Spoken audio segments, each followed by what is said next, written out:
Достар, сіздермен бірге қазақ тіліндегі спорт жайлы YouTube арна ERA-X. Видео ұнаса, видеоға лайк басып, арнаға тіркеліп қойыңыздар. Ал біз бастаймыз. Қазақстанда алғаш рет өтетін UFC турниріндегі алғашқы жұп кімдер? Main Team Sports Twitter парақшасы Қазақстанда алғаш рет өтетін UFC турнирінде жекпе-жек өткізетін алғашқы жұпты атады.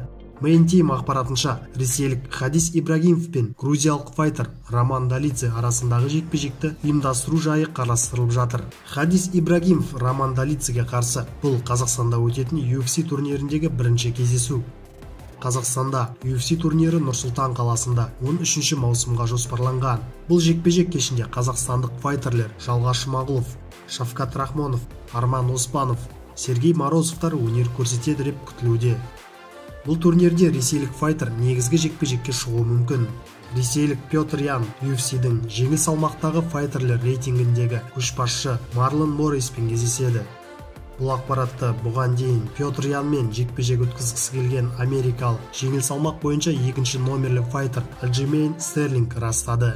Стерлинг мұны білегінің жарақатына операция жасағаннан кейін қалпына келуі баяу жүріп жатқаннан соң UFC Петр Янға басқа спортшымен шығуды міндеттегенін айтты. Аса 105 турниріне қатысушылар Алматы қаласында ашық жаттығу өткізді.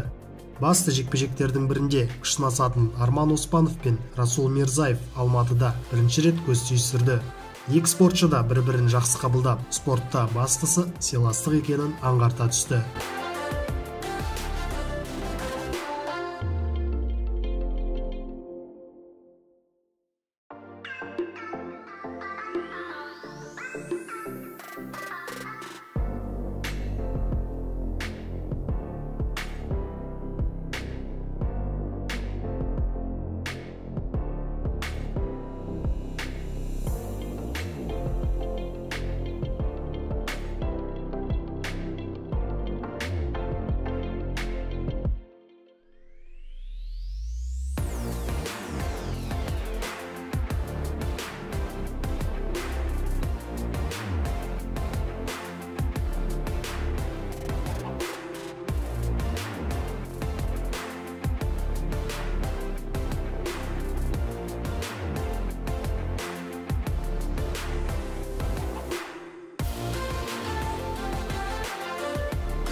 Сіздермен бірге болған ERA-X арнасы.